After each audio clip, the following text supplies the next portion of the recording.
Tingnan natin ang kakambal ni Wycorat. Caliber 45 ito. May dalawang magazine na 14 to 15 rounds lang yung laman. Yan o. Customized din ito.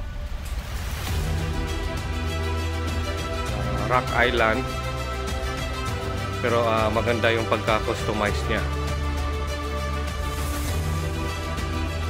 Maganda yung design, maganda yung kulay.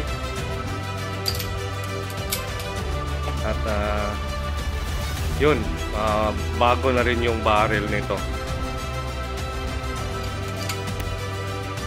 Malambot na rin yung trigger nito, na trigger job na siya. Kailang minsan ko lang tong ginagamit sa laro kasi 45 nga. Mayroon kasi akong 40 na mas magaan at mas malambot. Mas mabigat kasi yung 45 eh. At saka pareho lang naman ng scoring sa 40. Ang 45 at saka caliber 40 ay major scoring sila. Kaya mas maganda pag 40 ka na lang.